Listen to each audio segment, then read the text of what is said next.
एक successful creator और एक सक्सेसफुल डिजिटल मार्केटियर में सबसे बड़ा डिफरेंस क्या है? देखिए, डिजिटल मार्केटिंग है वो बहुत ही बड़ा डोमेन है। जो क्रिएटर का डोमेन है ना, एक बहुत ही लिमिटेड डोमेन है। क्योंकि जब भी हम लोग डिजिटल मार्केटिंग की बात करते हैं तो डिजिटल मार्केटिंग में पूरा का पूरा कैनवास 360 डिग्री आता है। और जब हम क्रिएटर की बात करते हैं, आजकल क्रिएटर्स भी तो बहुत बहुत स्पेसिफिक हो गए हैं। जैसे आप बोल सकते हैं I am a Instagram creator, और मैं फेसबुक क्रिएटर हूँ, या यूट्यूब क्रिएटर हूँ, या बहुत से बहुत आप 2 प्लेटफॉर्म को एक साथ मैनेज करते हैं और कर सकते हैं। तो ऐसा होता है।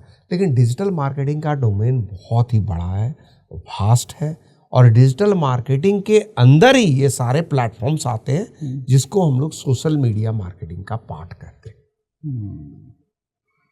क्या पर्सनल ब्रांडिंग सिर्फ कंटेंट से बनती है या बैकएंड स्ट्रैटेजी ज़्यादा इम्पोर्टेंट है? देखिए, पर्सनल ब्रांडिंग बहुत ही आज के डेट में वास्ट टॉपिक है और बहुत ही इम्पॉर्टेंट है। आप वर्किंग प्रोफेशनल हो, बिजनेसमैन हो, पॉलिटिशियन हो, आप कुछ भी हो, हर आदमी के लिए the world is digital, you also need to go digital. अगर मान लीजिए मैं आपको नहीं जानता, मैं आपके बारे में जानना चाहता हूँ, मैं क्या करूँगा? पहला काम आप सोच के बताइए, पहला काम मैं क्या करूँगा? आप मेरे बारे में इंटरनेट पे सर्च करेंगे, गूगल पे सर्च करूँगा। बहुत सिंपल है। बिल्कुल। और बहुत मैं एडवांस्ड हूँ तो चैट जीपीटी से पूछूंगा कि अमित मोदी जी कौन है। ठीक है, बहुत सिंपल है। चैट जीपीटी का भी डेटा कहाँ से आता है?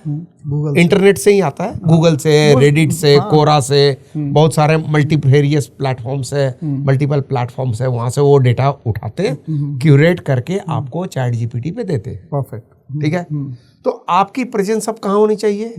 ऑनलाइन।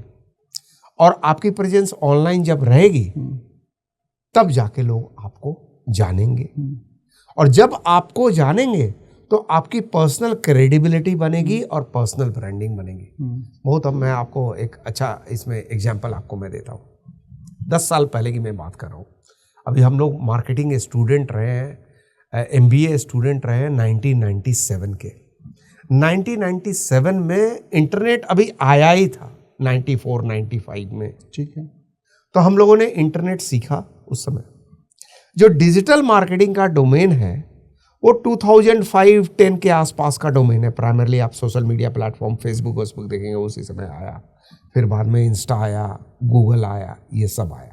ठीक है, इसका मतलब एज ए स्टूडेंट अराउंड 2004-5 में डिजिटल मार्केटिंग का एंट्री हो गया। ठीक है, तो इसका मतलब कि मैंने वो सब्जेक्ट नहीं पढ़ा अपने MBA कॉलेज में। अब मैं मार्केटिंग का प्रोफेसर हूँ, तो मुझे भी सीखना है ये प्लेटफॉर्म को ना, तो हमें भी सीख के लर्निंग बिल्ड करनी है। अब आइए दूसरे एस्पेक्ट पे आते हैं। जैसे मेरा नाम है डॉक्टर विजय प्रकाश आनंद। ठीक है, तो अभी आप मेरा नाम सर्च करेंगे गूगल पे, पर्सनल ब्रांडिंग की अगर बात करूँ तो अगर 10 साल पहले आप मेरा नाम सर्च करते 2015-16 में, तो आपको पूरे वेब पेजेज पे आप गूगल चले जाइए, आप हर 2, 3, 4, 5 पेज, 10 पेज तक चले जाइए, उसमें से मुश्किल से एकाध जगह डॉक्टर विजय प्रकाश आनंद दिखेंगे। वो 10 पेजेस में अगर 10-10 रिजल्ट है तो कितने रिजल्ट हो गए? 100 में से मैं कितनी जगह दिखता था? 2 जगह, 3 जगह, तो 3% हुआ ना। तो आप ये बताइए, अगर आप मेरे बारे में सर्च कर रहे हैं तो आप 5वें पेज तक रुकेंगे मेरे बारे में खोजने के लिए? नहीं रुकेंगे ना। फर्स्ट पेज से सेकंड पेज कोई जाता नहीं। ट्रू। क्यों नहीं था? क्योंकि मेरी प्रेजेंस नहीं थी।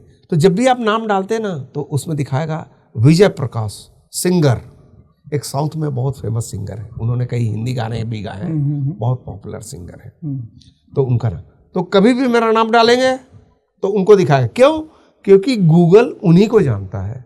क्योंकि वेब पे जितने भी पेजेज हैं उनके नाम से सैकड़ों हजारों पेजेज हैं, तो उनको सर्च में बॉट्स लेते हैं और रिजल्ट में दिखाते हैं।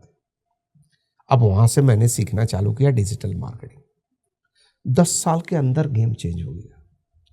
अगर आप मेरा आज के डेट में गूगल पे नाम डालेंगे तो 100 एंट्री में से 2 एंट्री वो विजय प्रकाश सिंगर की आएगी और 98 एंट्रीज मेरी आएगी। ऐसा कैसे हो गया? ऐसा मेरी डिजिटल प्रेजेंस के चलते हुए। तो मैं प्रेजेंट हूँ यूट्यूब पे, मैं प्रेजेंट हूँ लिंक्डइन पे, मैं प्रेजेंट हूँ फेसबुक पे, इंस्टा पे, इंस्टीट्यूशन से, IIM से, तो अलग अलग इंस्टीट्यूशन से वहाँ। तो आपको मल्टीपल पेजेस दिखे, जैसे मैंने बुक्स लिखे हैं तो बुक की रेफरेंस आ जाएगी, फिर कुछ और रेफरेंस आ जाएगी, तो कंटिन्यूअस आपके सर्च में मेरी प्रेजेंस रहेगी। इसीलिए पर्सनल ब्रांडिंग हो जाती है बहुत जरूरी है आज के डेट में। और पर्सनल ब्रांडिंग तो हर लोगों को आपको एक्टिवली बिल्ड करने की जरूरत है, और ये ऐसे ही बिल्ड नहीं हो जाता है ना, आपको बिल्ड करना पड़ेगा। इससे आप क्रेडिबिलिटी आप क्रिएट कर सकते हैं। और अगर आप वर्किंग प्रोफेशनल हैं तो इसके लिए आप अपने लिए जॉब अपॉर्चुनिटीज क्रिएट कर सकते हैं। अगर आप प्रोफेसर हैं या इस डोमेन में काम करते हैं तो आप ज़्यादा लोगों तक रीच आउट कर सकते हैं। आज के क्रिएटर्स को क्या ज़्यादा सीखना चाहिए, एडिटिंग या मार्केटिंग साइकोलॉजी? हमको लगता है दोनों की ज़रूरत है, दोनों चीज़ें समझने की ज़रूरत है। एडिटिंग तो देखिए आपका बेसिक फ्रेमवर्क है, वो तो आपको सीखना ही है, वो तो टेक्निकल एस्पेक्ट हो गया है ना। लेकिन खाली टेक्निकल एस्पेक्ट से तो काम नहीं चलेगा। आपको ऑडियंस को समझना है, उनकी साइकोलॉजी को समझना है, क्या उनके लिए अच्छा लगेगा वो समझना है।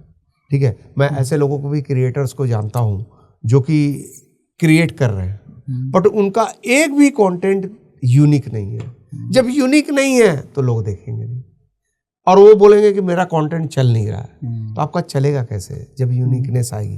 अब झारखंड में भी बहुत सारे क्रिएटर्स हैं जो बहुत यूनिक कंटेंट बनाते हैं और बहुत जबरदस्त फॉलोइंग, वायरल होता है। हाँ, जबरदस्त वायरल भी होता है, फॉलोइंग भी हो, इसलिए क्योंकि उनका कंटेंट हमेशा यूनिक रहता है, इसलिए।